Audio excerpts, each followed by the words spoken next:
In today's video, we're going to do something a little unusual. This isn't a product review or a part for part build. I'm going to talk about my dust shroud that I built for the Kreg benchtop router table. Now, one of the few problems with this table is that it doesn't have anything underneath to catch dust, and Kreg does not sell anything, and there aren't really any aftermarket ones that specifically say they will work with this table.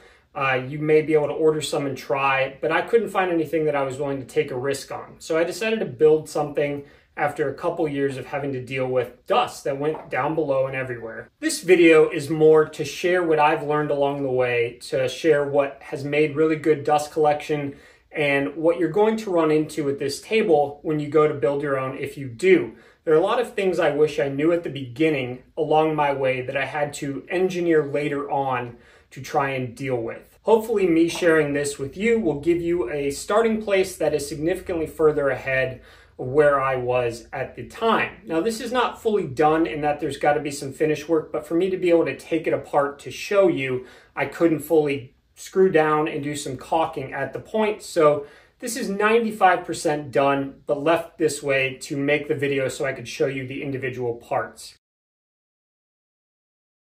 So I want to cover first what some of the requirements were for me, things that I wanted to get out of this. First, I wanted it to be under the table. Of course, I didn't want to have something that snuck out the side, which is why you see the dust collection port just barely sneaking out. I have to walk around this table with how I have it situated in my shop, so I couldn't have something sticking out the back, especially. I would hit my knee on it all the time.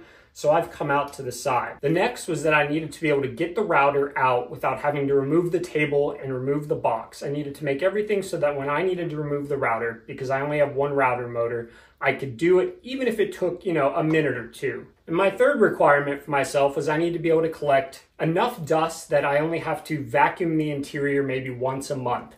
I was okay with not getting 100%. I never thought I would, but I wanted to get enough that I could just leave it, and once a month when I'm doing a nice shop cleanup, I could come and just vacuum out the interior a little bit with a flexible hose. The final thing was that it needed to not interfere with any of the functions of the table itself. I needed to make sure this fence could still move.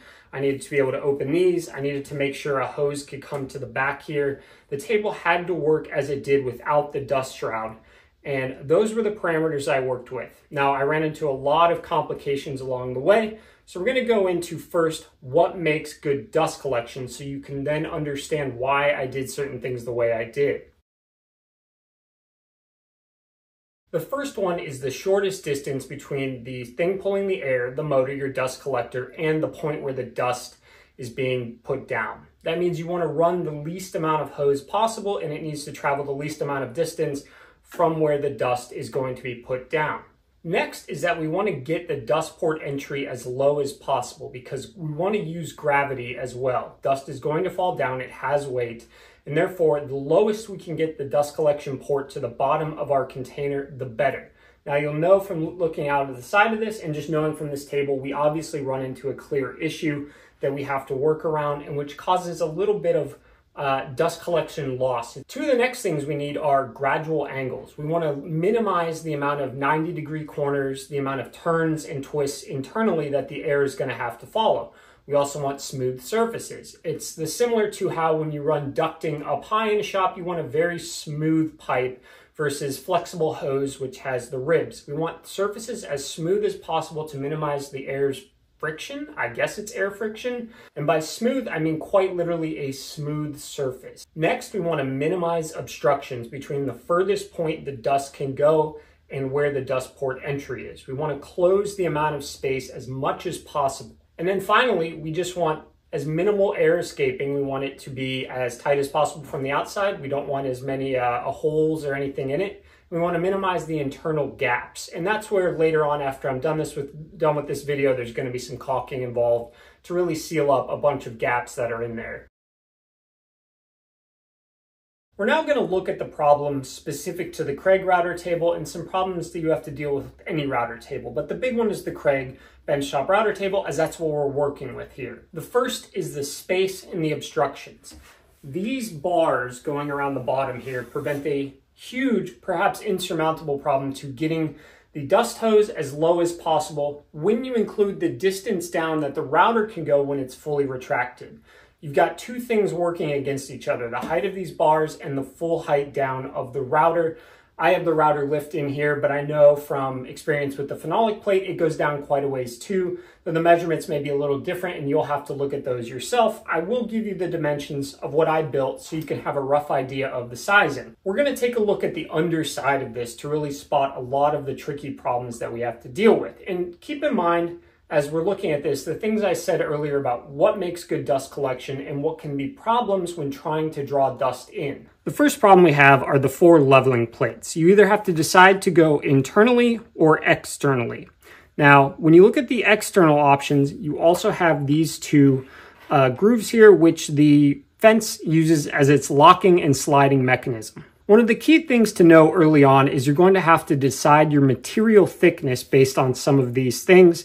And when you put the fence in there, the part of the mechanism is closer to this width than this width. There is a little circular bottom that sticks out to allow it to lock. So don't take it based off of the inside of this. It's going to go out a little further. The next problem we have is the distance in the back here. The fact that this blue bar or this blue metal is not the same depth as this. And these screws along the back, these present problems for sealing. We're also limited on certain dimensions by the leveling screws, the threaded inserts, and how far they stick out. And then we are also, of course, heavily limited by the size of the lift and how far the router sticks out. And if you go all the way to the bottom, especially on this lift, it sticks out even farther below these screws. So I'm just going to give you a few of these dimensions so that you don't have to necessarily do them yourself, though feel free to double check. And this will hopefully allow you to draw a diagram easier. From the outside of these two plates, these are about 13 3/16. So if you happen to look at these, you'll notice they're not all perfectly centered relevant to the back of this metal. This one is slightly at an angle, but you're looking at roughly 13 3/16, which will then be your minimum internal diameter of your dust shroud. Now going along the depth here, we're at about 10 1/4, but again, for me, these aren't perfectly identical. And the way I built mine had some wiggle room to allow me to deal with these not being perfectly centered along the same axis. Now the total distance from the base of this to the ground where it will sit on is about 14 3/4, a little under that, and I'll show you how I dealt with that height problem in a second here when we look at the case itself. So when we think back to what makes dust collection really good, a confined space, you can either attempt to bring it all inside of here, which is going to be very tricky to then access the router to then get it out and whatnot, or go around the outside, which is what I did, but we obviously add quite a bit of volume when we do that, and we have quite a bit of volume when we have to bring the dust shroud all the way down to clear this as well. Now, based on the orientation, you also have to factor in where you want your dust port to be and the size of it. I have mine going out the side, as you saw earlier. If you do not walk behind your router table, you can stick it out the back and it's going to be a little easier. We're now going to look at the shroud I built. Now you'll notice, again, this is from the front. So the user will be standing here facing inwards. And my door slides out this way. That's only because I have the on and off switch off to my right, and it would run into that for sure going out that way. So I have it swinging open to my left. I have my dust port out to the left as well because I have my router table sitting right next to my bench. As I said before, I walk around the back of where the router table is, so I can't have it sticking out there, or else I'll run into it when I'm either walking or moving my bandsaw cart, something like that. Some of those choices are going to be personal preference. Let's look at the interior now, and remember that all of the gaps will be getting caulked. None of these are screwed in, and they will be, so they'll get pulled tighter. But this will allow me to lift these out to show you the rough shapes. So as you can see here, the overall size of the box goes outside of the leveling plates, but I wanted to keep shrinking it as much as possible to limit space. So I ended up having a second inner wall placed right here. And then I found that because this cannot get all the way to the bottom, I was having issues with dust collecting in the corners of the bottom. So what I started doing was creating ramps and minimizing the amount of corners so that the air would flow back up. And this helped an incredible amount. I came to the conclusion that the router motor itself only needs about this much space. I left a slight gap so that even when it's all the way down, it can still have room below to breathe, because sometimes the router gets hot when you're using it for a while. And then these are the distances that I found that did not obstruct with the router lift itself. Now, the router lift has those poles sticking down. If you're using the fixed base, you're not going to have the same exact problems. But I started quickly trying to eliminate as many right angles as I could. I found that this one hasn't been a real big problem, nor has this one. But this one was collecting a ton of dust. I didn't yet want to put something here because it creates then a gap below. I need to be able to get this in and out easily. So I've come to the conclusion that this is the most important one to deal with in regards to getting rid of the 90-degree angle. Now you'll notice that this does not come all the way to the top, and that this is open, and this is open as well. Those are where the leveling plates sit. So anything you want to use to get rid of the right angles, you have to make sure to account for the leveling plates. We obviously see this is where the door is so that my hand can access this. I always make sure the router, the power button is lined up with there. The cord escapes down through here, through this wall, and then out the outer wall. That was a bit of a challenge because, again, I did not want to have to take the table up. I wanted to be able to get the router in and out through the shroud itself. Now, you'll also notice that all of these are 4x4s, which were basically rough cut on the bandsaw, and then I've put this hardboard over them to create the smoothest surface area, and then caulk will eventually get put along all of this and smoothed out to make it really as tight as possible. These little gap areas do collect some dust, but once I've caulked all this, it should help significantly. I'm at about what I would say is 95, 96% dust collection. Like I said, from what I can tell, it will be a once a month kind of vacuum out thing, but it could probably go a lot longer than that if it really needed to. You'll also notice around the outside, I've used some window weather stripping, and that allowed me to get it right up against the bottom of the router table and create that final suction. Now, again, this is built slightly oversized, and it can move when it's in there about this much so that it's easier to line up, and so I don't have any problems with that. Now, just to look quickly at how I created the door, I determined basically the size that I would want my hand to be able to get in here, and then I took a router and I went using 1/4 inch MDF, that thickness down, and then left a ledge all the way around so that this does not swing back because the suction pulls it incredibly tight. And then I cut out the middle of that. So it's basically just using the suction from the hose itself to keep it in there, no latches needed. And I just slapped some hinges on here. Now, one thing I haven't done because I haven't needed to do it, but a lot of professional dust shrouds that you can buy online come with, is a venting system. That's mainly for if you're having problems with the wood being pulled down so hard that you can't move it. It allows you to adjust how much air and how much suction. So let's discuss the internal structure. And a lot of this was done essentially free-handed on the bandsaw, so it's a little rough, but I got it to where the performance is really good, so I'm really happy with it. Now, angle-wise, these three are all in the range of 38 to 40 degrees, and then this guy comes way up to about 66 or so. And remember, you're dealing with the router bottom of the motor that sticks out, and then the 2 or 3 bars of the Kreg router lift, which will not be as much of a problem for those of you who are using a fixed base on your router, most likely, especially if you're using the Bosch. You will have to deal with the 2 handles coming out the side, but that's a different issue. So I went quite gentle on this side, and then I needed to essentially ramp up here because I didn't have any room to go more this way, unfortunately. And then there's also a post here at 45 degrees, which is why these wrap around. It's a lot of compound angles. And part of the reason I didn't do a full build was I didn't really know going in.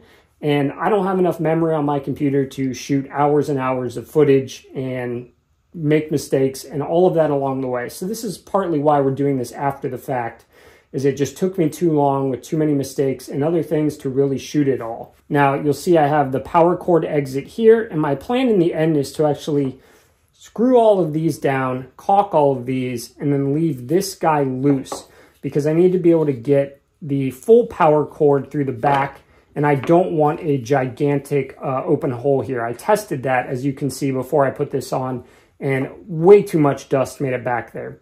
So I'm going to leave this one removable so that I can easily get the cord out. So this entire thing is just butt jointed together, very simple.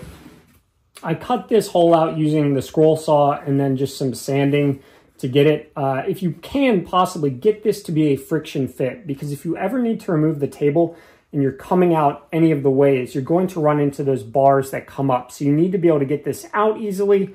Now, if I was a little off, what I would have done is just used a pipe clamp internally to tighten it down a bit, because I could still get my hand in there to easily slide it on and off. That would have been my solution. Some duct tape, maybe something like that, to get the fit right. But I needed this to be able to come out so I could get the table off in the future if I ever needed to. I didn't want that permanently stuck in there. And then the way I dealt with the power cord, you can see before I had lifted the interior even more with the second bottom. I had cut through there. But what I did essentially was I cut this hole through here and then just took some of this foam, stapled it down, and then took a marking knife and just slit through there. And it's wide enough for the power cord to go through. It works really well. It closes back on it as it passes through. It's, again, another thing limiting the amount of suction we lose, which is the same reason we use the weather stripping at the top. And then internally, this also has a matching part cut out of it for the cord to pass through. That way, I don't have to remove this at all to get the router in and out. Now, without all the bottoms in there, this is pretty much just an open box area, and I've added this. And in the future, I may try to reduce these, but I'm not as worried because the performance it's really good right now. I'm very happy. Now, a little bit of dust does get back here. I haven't quite figured out how, but there's just a tiny little bit back there.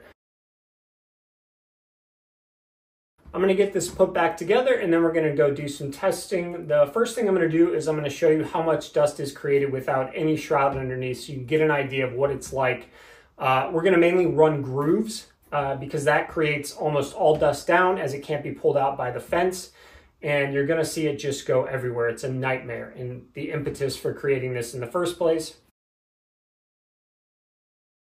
And the way we're going to start doing this is with just the default dust collection that pulls through here. We're going to do a groove though. I've got a 1/2 inch straight bit. I've just got some softwood construction wood. We're going to take a cut that's about 3/16 high. So a pretty hefty cut, create a lot of dust. It doesn't really matter which ring you use because the dust is either going to go down or go out. You can have it either way. Sometimes it honestly in softwoods just gets stuck in there as well. So I'm leaving the big one in there for now because that's what I like to leave in whenever I'm doing something that I don't want too much of it built up on here. Now, let's also remember what the dust shroud is meant to do. It's meant to collect the dust that goes down. Whenever you're cutting a groove, especially if you're making multiple passes, and anyone will know this who's done it, groove data, whatever you're doing, you're going to get some that shoots out that way. Now, the dust shroud can't do a ton about that.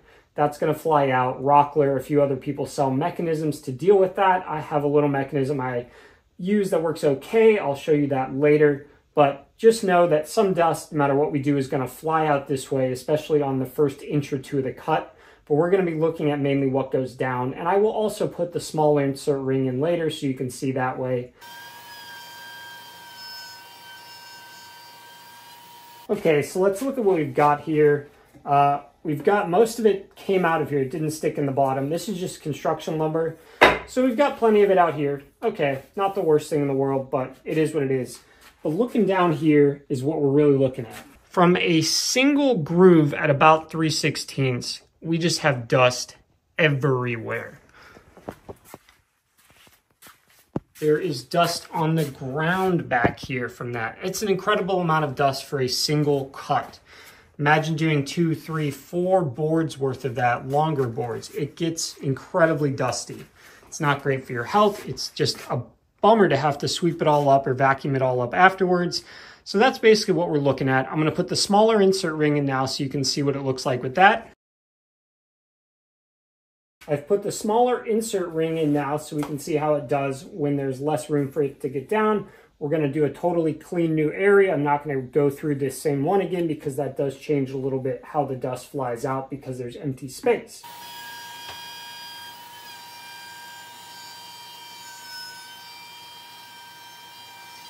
Okay, there is with the narrow insert. You can see because of that insert, we've got a ton of it stuck in here now, which if you go for a second pass, you're gonna get it it'll go nuts. But that's what was stuck inside when we use the narrow insert, and it doesn't have much room to go down. Again, almost none of it goes back because it's blocked off. When we go down to look underneath, we've still got plenty of dust down here. It didn't do a whole lot to prevent that. Got dust in there. So a very dusty operation, even with the small insert. We now just have more up top than on the bottom, and we've got more out the side too.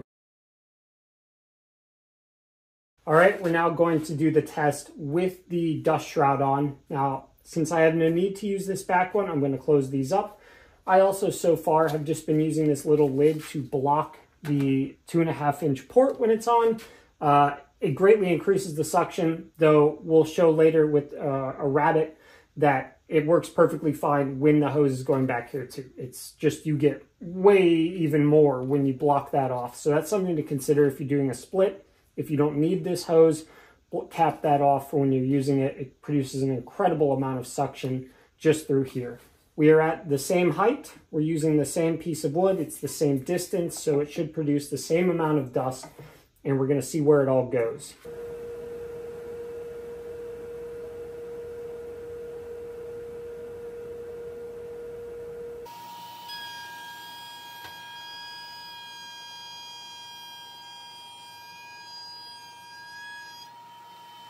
Okay, you can see the dust collection power there. We've got a few little bits right over here, but down below we've got essentially nothing.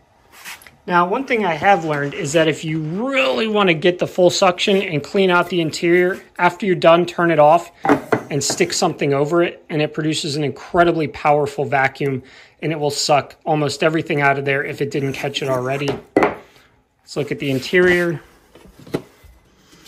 So you can see I've got a little bit in these corners because we've got a right angle and a stuck there.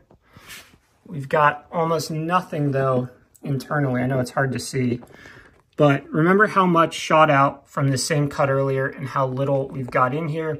You can see I've still got some depth for the router to cool, the power cord running out the back, and we're just up in there. Pretty good in my opinion. We're still just getting a little bit of dust collection when we hit these hard corners right there.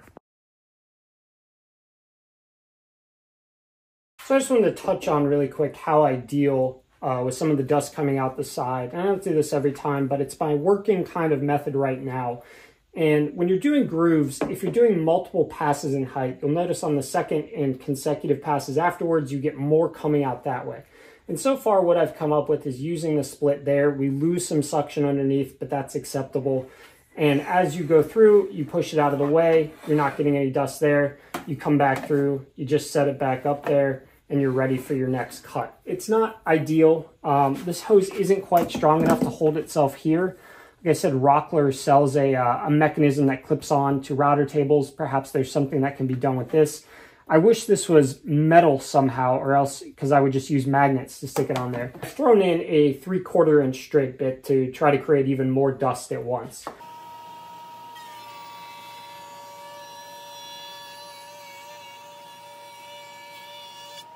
Now you can see there, I didn't have it all the way up against the fence and quite a bit shot by. Now the other problem is we're then losing suction from below, and the suction from below actually pulls some of it down on its own. So I'm going to take this off, plug it up, and do a run to show you how. This will, however, be the second pass, so you'll be able to see how much more comes out and determine for yourself what the trade-off is.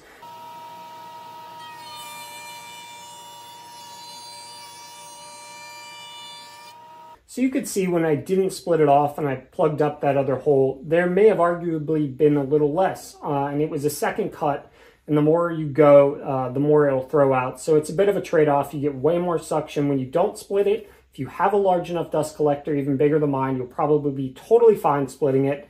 And if you can get that dust hood right up against the wall, you're going to do pretty well. But again, it's the time and the finicky nature of setting it up between pass.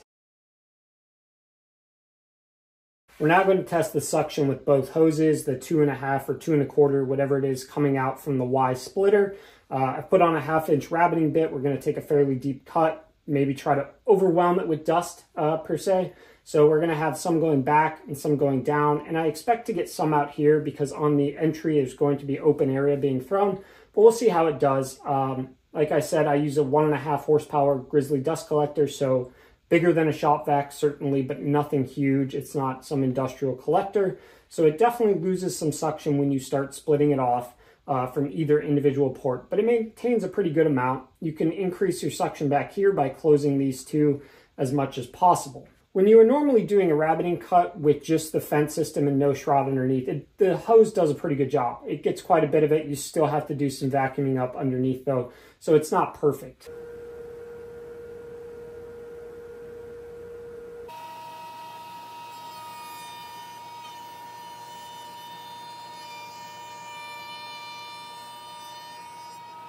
That was actually better than I thought, to be honest. That did a really great job. We took off a pretty hefty cut here. This rabbit was cut out right there. So, you know, nothing to sneeze at right there. Pretty decent size.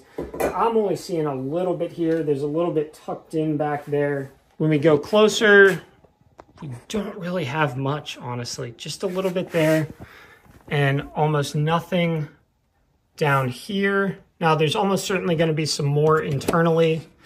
Well, we've got the door built up again.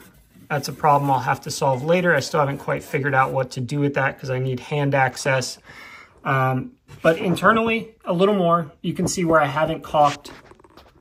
Get a light in there. Where I haven't caulked, we're getting some dust buildup. And once I caulk that, it should be really nice and solid. So all I have to deal with is this. Perhaps I'll put some kind of ramping on here so that when it's closed. But overall, I'm super happy. Like I said, the objective was just to make it so that maybe once a month, twice a month, I have to go down there and vacuum. And overall, I'm really happy with that. So that's going to wrap things up for today. I hope you've learned something here. I hope you can learn from my mistakes if you do make your own. Things going forward that I think could be improved on, especially if you're starting from scratch again. Obviously, take into account the things I learned along the way. The smoother you can get the angles, if you could somehow find a way to get round corners, I think that would be incredible. The bigger your dust collector, the better. I don't know if this would work with a shop vac. If you can improve on shrinking the space even more while still having access, I think that would be even better. I've probably got about 90 to 95% dust collection right now. I'd love to get that to 99, but for now, I'm going to leave it here. I considered spray painting it for the thumbnail, but I felt that was a little inauthentic because I would never do that. So just remember, shrink the space, improve the airflow, and if you have any comments, concerns, anything like that, leave them in the comments. If you've improved on my design yourself, leave how you did it. I'd love to hear to improve on mine as well. And if you want, like, subscribe or whatever. If you don't, that's fine. Have a good one, and thanks for joining today.